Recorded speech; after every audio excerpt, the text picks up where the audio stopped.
Le 10h midi Sud Radio Média, Valérie Expert, Gilles Gansman.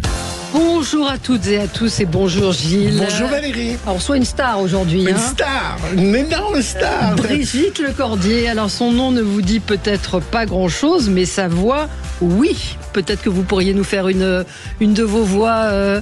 Bonjour à tous. Voilà, alors ce n'est pas une petite fille, vous êtes comédienne, vous faites énormément de doublage, de dessins animés, de personnalités dans des films et on va en reparler avec vous. Vous faites la voix de Oui Oui, de Bouli, de Booba le petit ourson et Dragon Ball Z. Dragon Ball Z. Tout à fait. Son Goku, c'est ça qui vous a rendu célèbre. D'abord, avant Z. Oui. C'est Dragon Ball avant le Z. Et on va parler avec vous de la diffusion dès samedi. Ce sera tous les samedis en clair à 11h45 d'un petit bijou Flippé, saison 2. Un vrai petit bijou. Oui, vraiment. C'est une série d'animation formidable. Tous les épisodes sont déjà disponibles de la saison 1 sur MyCanal. Et donc la saison 2 arrive et c'est d'après la BD L'homme le plus flippé du monde de Théo Grosjean. Et c'est formidable. C'est une petite merveille. Oui. C'est la vie un peu de Théo racontée en BD et son hypersensibilité. Ses tocs, ses angoisses. Voilà. Et les angoisses de chacun en même temps, parce qu'on s'y retrouve tous. On a tous fait des fois des choses qu'il a fait, c'est-à-dire dire tel mot quand il traverse les passages piétons, appuyer 17 fois sur le bouton de la cafetière pour être sûr que sa mère va rester en vie. Tout à fait. Et puis d'autres choses. Est-ce que vous avez plus de plaisir à doubler et à créer des voix dans ce genre de dessins animés qui sont de la création française de Canal+, faut le signaler, tout à fait. ou plutôt des séries américaines, japonaises ou... Ah, moi j'adore la création de voix. Voilà, je suis tombée dans l'animé en débarquant dans ce métier de doublage. Alors évidemment, le doublage c'est chouette quoi. Mais la création, ça permet d'y mettre aussi son grain de sel, de sa folie, ses angoisses justement. Et par exemple pour Flipper. Ça me parle beaucoup moi parce que je pense être aussi quelqu'un de plutôt hypersensible. Pas forcément des tocs, mais on est tous un peu hypersensibles quand on est artiste. Et je suis heureuse d'interpréter le rôle de Flippé justement et de Théo qui est joué par Kian Kojandi quand il est grand et moi petit, et de le diriger parce que du coup ça permet de donner, de diriger un petit peu de façon plus personnelle et puis d'apporter un petit peu son petit grain de sel quoi. Mais est-ce que c'est pas une création à chaque fois malgré tout, parce que quand on vous demande la voix de Oui Oui ou la voix de Dragon Ball, c'est vous qui on vous donne des indications, mais c'est votre voix qui crée ce personnage et avec l'émotion, comme vous le disiez, votre personnalité. Tout à fait, parce qu'il n'y a pas que la voix. En fait, nous, on n'est pas comédien voix. Il y a des gens qui me disent, je suis voix off. Je dis, mais voix off, c'est pas un métier. Non. Nous, on est comédien et effectivement, on apporte toujours un petit peu de sa personnalité. On s'en parlait un peu de l'émission. Moi, je déteste les gens qui disent comédien de doublage ou comédienne de doublage. Non, on est comédien ou comédienne. Oui. Alors, on fait du doublage, en effet. Le doublage est une partie du métier. Mais on fait de la radio, on fait du théâtre, on fait du cinéma. Quand on dit des fois, c'est un comédien de théâtre. Oui, c'est vrai, parfois. Mais on va parler avec vous évidemment de l'intelligence artificielle et de ce danger qui menace aujourd'hui votre profession. Tout à fait. Puisqu'on l'a vu, on l'a évoqué ici plusieurs fois, avec des voix qui sont reproduites grâce à l'intelligence artificielle. Absolument. On va passer au zapping. Sud Radio Média. L'instant zapping. Alors, chère Brigitte Lecordier, je vous ai fait un zapping spécial comédien. Je suis comme ça. C'est Champagne, enfin Champomy ou Cacolac pour votre public des années 90, qui évidemment vibrait au son de votre voix. Alors, le premier des comédiens en ce moment et qui manie l'art de la parole et de la pression, c'est Donald Trump, qui fait toujours un show. Et alors lui, pour le coup, c'est pas le Champomy qui vise, mais nos vins et nos spiritueux qui veut taxer. Alors carrément, à 200%. Hier, une importatrice de champagne était depuis les États-Unis dans C'est à vous. Et elle pense vraiment qu'il met la barre un peu haut, mais c'est pour négocier. On commence un petit peu à s'habituer au personnage et on se dit que Bon, c'est du bluff. Il se dit, si je tape très haut, au moins je vais redescendre un peu. Après, c'est pas son avantage, c'est pas à l'avantage des importateurs, c'est pas à l'avantage de l'économie américaine non plus. Il faut savoir que voilà, les importateurs, ils peuvent pas se baser juste sur le vin californien ou américain. Donc de toute façon, ils sont obligés d'importer. Du coup, qui est-ce qui va payer? C'est le consommateur. Je vous ai apporté justement une bouteille de champagne pour qu'on comprenne bien, $50 à peu près aux États-Unis. Avec les 200%, ça ferait $150 pour une bouteille comme ça. Il y a d'autres professionnels qui sont en ce moment en Californie qui se préparent depuis des mois à cette offensive commerciale de Trump. On a eu beaucoup d'expéditions rapidement pour pouvoir passer les containers avant les taxes. Tout le monde est un peu en stand-by dans le milieu, pas que Bordeaux, pas que les vins. Ouais. Bah Non, voilà, moi je vais commencer à vendre des vins sur Instagram aux Américains. Je leur dirai acheter mon vin. Non mais c'est assez dramatique, hein. On va en reparler tout à l'heure. Dans vos débats. Oui, mais je pense qu'il va baisser, non? Vous pensez pas ça, Valérie? Je sais pas. Vous avez déjà doublé des acteurs américains? Oui, bien sûr, bien sûr. Vous avez fait qui? Oh là là, allez sur Wikipédia, il y a 20 pages. J'ai le petit Fred Savage des années coup de cœur. J'ai beaucoup d'enfants en fait. Ah oui, parce que vous avez. Et puis j'ai la jeune trisomique dans American Horror Story, qui est une fille géniale qui se bat justement pour un ode à la différence. Dire moi je suis différente, mais je veux être mannequin, je veux être comédienne. Et elle y est arrivée et c'est génial en américain. Est-ce que des fois ils ont l'intelligence de vous donner des rôles de femmes? Très rare. Et est-ce que ça vous pas frustré, mais c'est pas la même chose à défendre. Est-ce que vous aimeriez faire une femme qui, je sais pas, a été divorcée ou est frappée par son père et avoir quelque chose à défendre en tant que comédienne? Oui, bien sûr. Bah oui, ça me ferait plaisir. En fait, j'ai l'image tellement de l'enfance. Bien sûr. Et bon, en même temps, je déborde de ça. Mais j'ai tellement l'image de l'enfance dans mon métier que quand on voit un enfant, on pense à moi. Mais quand on voit une femme ou quelqu'un, je me dis, c'est mon hypersensibilité qui me fait rester dans l'enfance en fait. Et puis il y a aussi que ça coûte très cher, les enfants c'est plus compliqué. Oui, c'est difficile. Qui reste 10 heures ou 5 heures.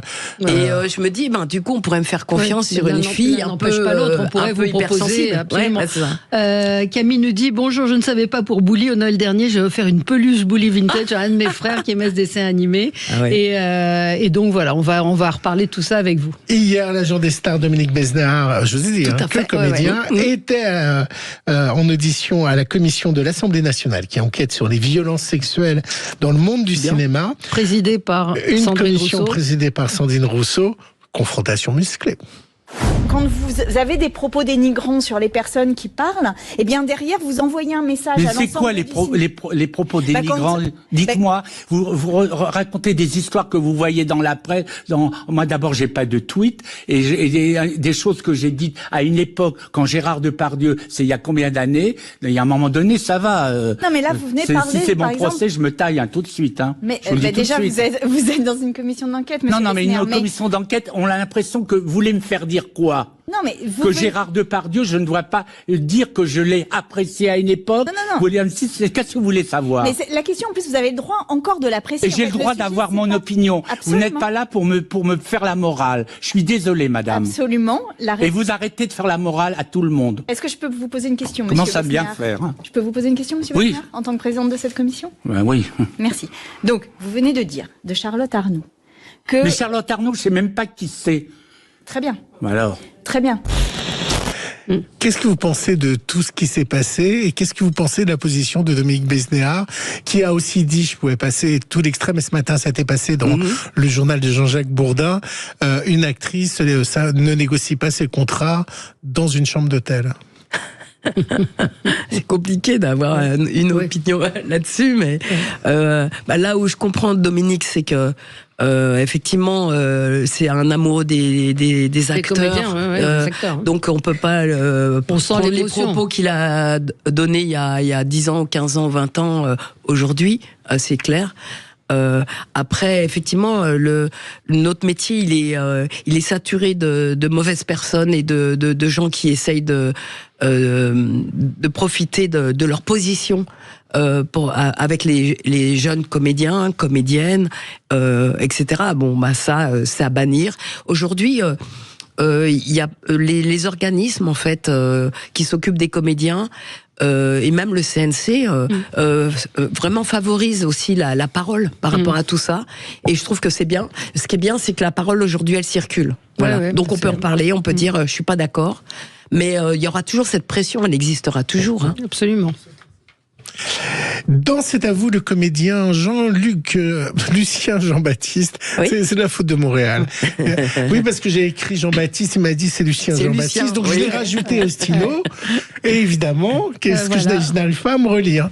Dans C'est à vous, le comédien Lucien Jean-Baptiste, qui a cartonné avec Joseph hier, plus de 20% de part de marché sur TF1. France 3 en deuxième avec 11,7. La différence, vous imaginez, 20 à 11,7. Donc Julien Jean-Baptiste était il y a 2 jours. Lucien Jean-Baptiste était, je te maudis John, notre réalisateur, était l'invité de C'est à vous. Il a parlé du doublage, je ne sais pas si vous avez vu cette séquence. Très bien. Il en a fait beaucoup. Et il a décidé de ne plus doubler Will Smith par rapport au comportement qu'il a eu aux Oscars. Évidemment, je vous ferai réagir à ça.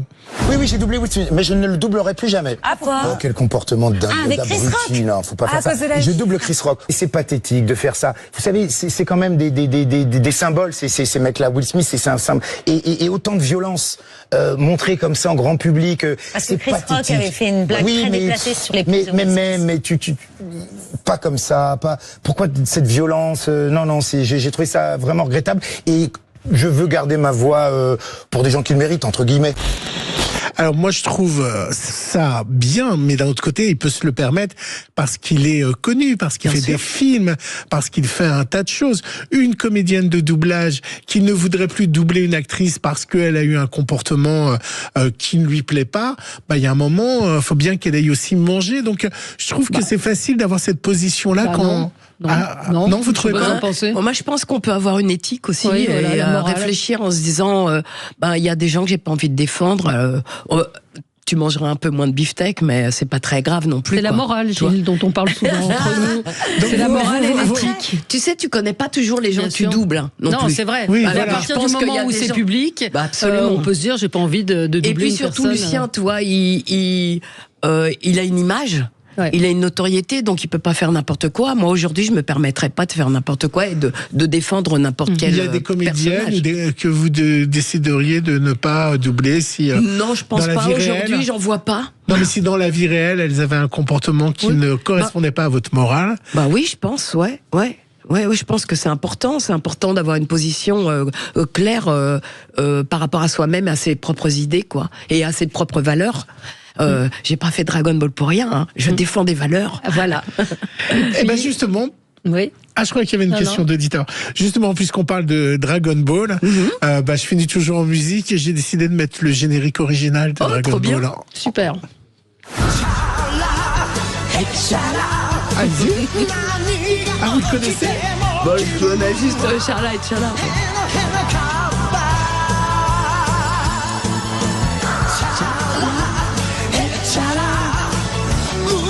Et voilà. On va y revenir dans un instant. Alors, je vous propose un truc, Valérie. Puisqu'on a Brigitte qui est là, est-ce que vous pouvez lancer la pub façon Sangoku, façon Dragon Ball Z avec le bruit, évidemment. Bien sûr. Et maintenant, ça va être la pub. Super. Le 10h midi, Sud Radio Média, Valérie Expert, Gilles Gansman. Sud Radio Média, l'invité du jour. L'invité du jour, c'est une star, une comédienne, Brigitte Lecordier. Alors encore une fois, c'est dommage parce que votre nom... Alors les fans le connaissent, votre nom. On a des jeunes dans la rédaction qui savent très bien qui vous êtes. Oui, aujourd'hui, les comédiens qui font du doublage sont plus mis en lumière. Et puis, moi, j'ai une chaîne YouTube, en fait, sur laquelle je m'exprime et je raconte un peu mon métier, les coulisses. Donc ça s'appelle comment, votre chaîne YouTube? Brigitte Lecordier. Voilà, c'est la chaîne de Brigitte, voilà. C'est facile. Et donc, on va retrouver votre voix dans Flipper, saison 2, dès ce samedi, à partir de 11h45, sur Canal+. C'est en clair, je le redis. Et tous les épisodes sont disponibles sur MyCanal depuis... à partir du 15 mars. C'est quand le 15 mars? C'est demain.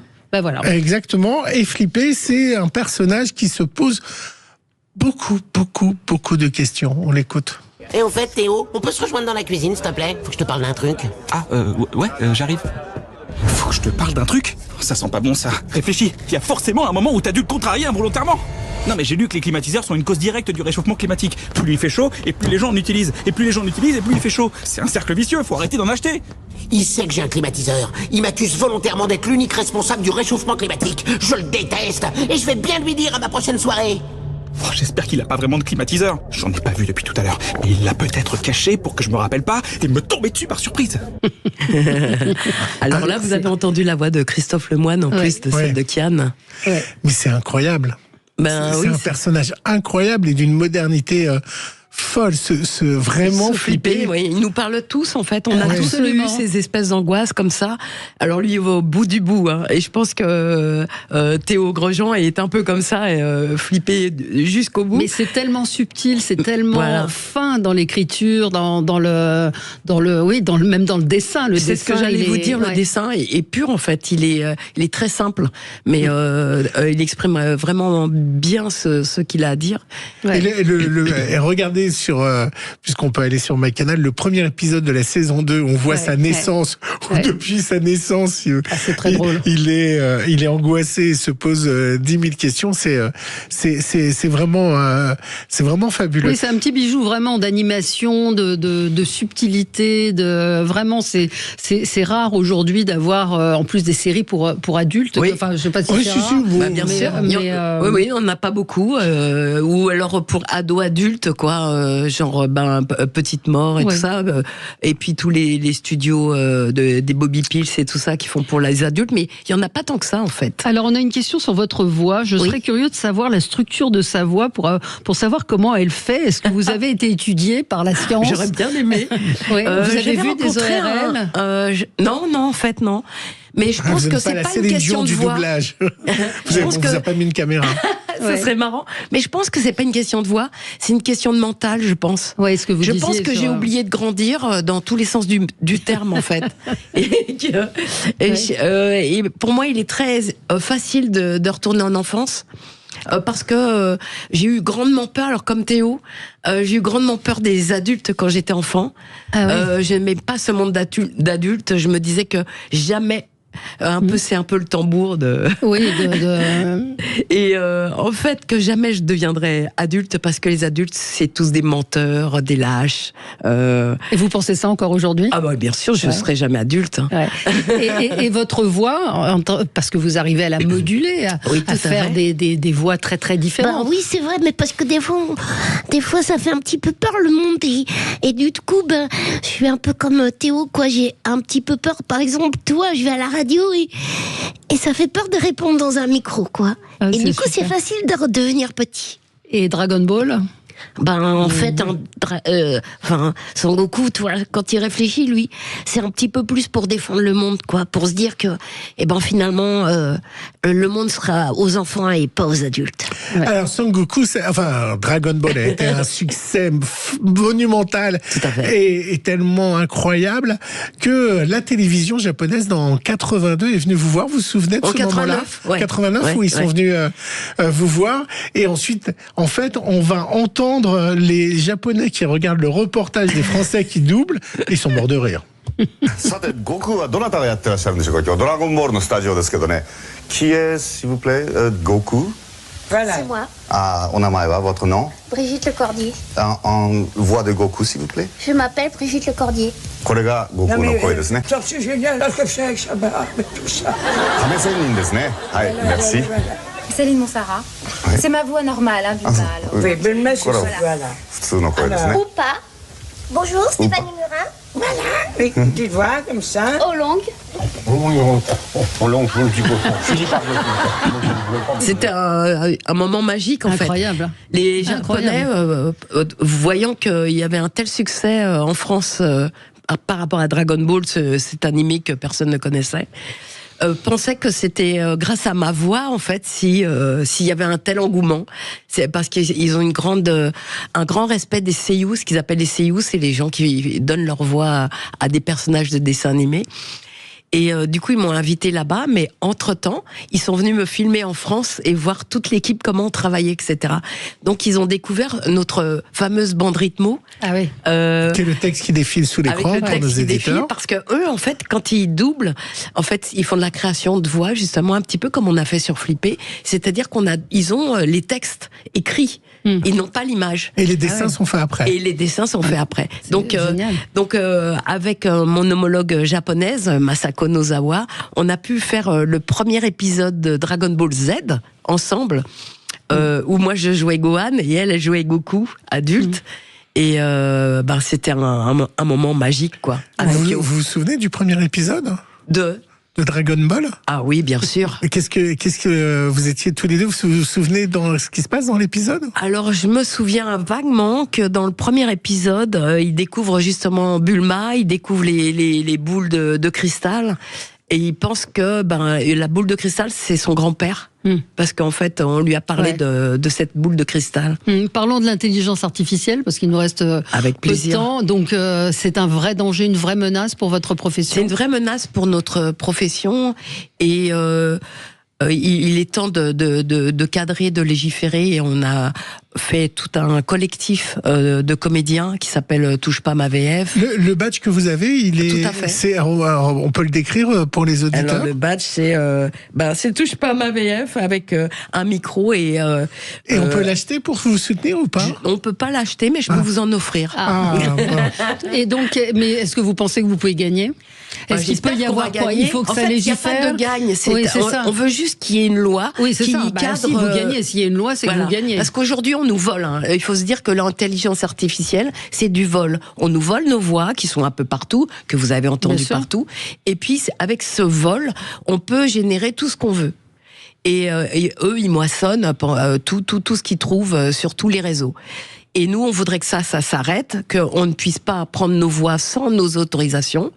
Et donc, on voudrait que ce soit cadré, qu'il y ait une loi qui dise stop, et que on ne puisse pas diffuser des choses faites à l'IA sans notre consentement et sans que ce soit indiqué aux gens qui vont le regarder.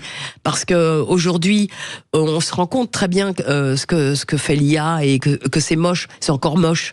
Mais il faut se dire, il faut avoir confiance dans la technique, ça va très bien. Que vous répond Rachida Dati, qui est notre ministre de la Culture? Pour l'instant, on n'a aucune réponse et surtout, on n'a pas d'interlocuteur.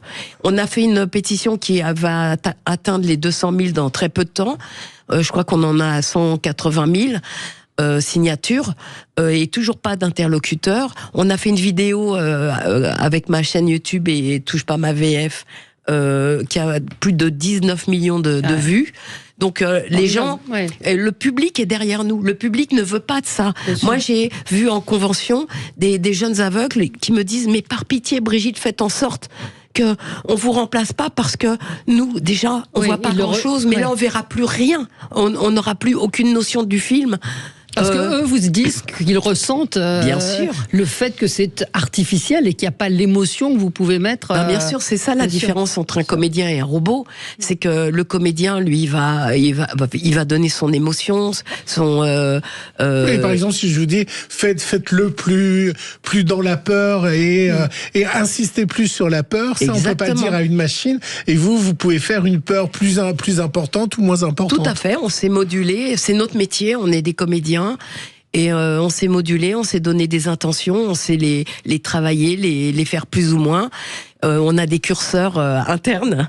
Et ça, effectivement, une intelligence artificielle ne pourra jamais le faire. Alors Stéphane, qui est notre auditeur fétiche, qui connaît tout, qui nous écoute, dit « J'ai une solution pour protéger votre voix. Mettez une blockchain dans votre voix en doublage pour la protéger et la certifier. » Sauf que est-ce que c'est pas un peu trop tard, puisque votre voix, elle existe Oui, alors, ça sera jamais trop tard, parce que tout ce qu'on fera, ça sera pour protéger, bon à prendre. Mais effectivement, c'est ce genre de choses qu'il faudrait.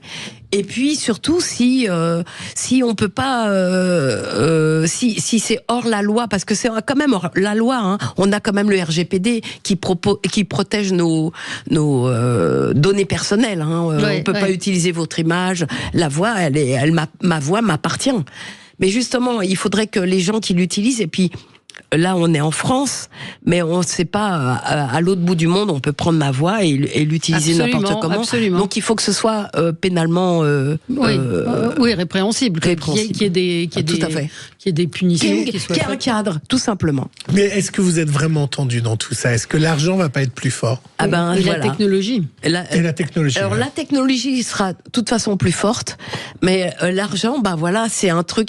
Il faut se dire que le doublage, c'est 15 000 emplois, c'est 5 000 comédiens, c'est 700 millions de chiffre d'affaires en 23, c'est quand même pas rien pour un pays comme la France. 700 millions? Oui. Incroyable. Et 80% des gens au cinéma vont voir les VF. 85% des gens vont voir la VF. Oui. En 2025. En 2025. Ça veut dire que c'est quand même important pour tout le monde. C'est aussi une défense de notre langue, c'est une défense de notre culture, c'est aussi notre culture à travers le monde, parce que nous, on est franco-français, mais en fait, à travers le monde, il y a beaucoup de gens qui parlent français et qui sont bien contents de pouvoir se mettre dans leur canapé à écouter la version française. Et puis voilà. Alors, on a entendu Céline Montserrat tout à l'heure. Oui. Je sais pas si vous l'avez reconnu, c'est la voix de Julia Roberts. Ouais, la voix de Julia Roberts qui était très active dans la défense. Et de Bulma dans Dragon Ball. Et de Bulma dans Dragon Ball, et qui était justement, je parle de Julia Roberts qui était au César. Moi, j'aimerais bien qu'il y ait un César du meilleur doublage du film étranger. Pourquoi pas? Et j'aimerais bien qu'il y ait des prix sur le doublage. Et il n'y en a pas de prix sur le... On va lancer ça, on va produire ça. On va lancer ça à tous les deux, Valérie. Par exemple, j'étais très triste quand j'ai vu Julia Roberts arriver en France. Je me suis dit, chouette, ils vont profiter que Julia soit là pour inviter Céline Montserrat à Cannes et présenter sa voix française, parce qu'elle le mérite vraiment, Céline. Elle est excellente. Et on ne dissocie pas Julia Roberts de Céline Montserrat. T'es d'accord? On entend Céline, on dit c'est Julia. Comme Sylvester Stallone, comme il y a eu plein de voix. Et c'est là aussi la qualité de tous ces comédiens qui font du doublage, c'est de pouvoir mettre une image comme ça, identifier une voix. Et Céline a une voix très identifiable. Ah mais dans la pub Lidl, c'est son meilleur rôle. On aurait pu l'inviter, la mettre en lumière un petit peu, et ça n'a pas été fait, et c'est dommage. Brigitte Lecordier, merci d'avoir été avec nous. Donc, on rappelle que c'est Flippé saison 2 qui commence dès samedi, donc demain en clair à 11h45. Évidemment, aujourd'hui, on regarde plus vraiment en linéaire, mais avec le MyCanal, tous les épisodes donc dès demain et à partir du 19 mars sur les chaînes de Studio Bagel. Il faut vraiment regarder Flippé. Absolument. Parce que c'est ça parle à tout le monde sur les angoisses, c'est extrêmement bien fait, et évidemment votre voix compte beaucoup dans le succès de cette série, une série de Motti et Théo Grosjean. Voilà. Vous nous faites un petit camarade? Je peux vous faire un petit... Alors d'abord, je voudrais finir en disant, vous pouvez toujours continuer de signer la pétition. Hashtag touche pas ma VF. On va aller la toucher. Et en attendant, je vous fais un Kamehameha. Oh là là, ça plaît à nos auditeurs, ça. Merci beaucoup. Merci beaucoup. Et nous, on va parler du Japon, pas du Japon, de la Chine et des nouvelles technologies qui sont délirantes. À tout de suite. Le 10h midi, Sud Radio Média, Valérie Expert, Gilles Gansman.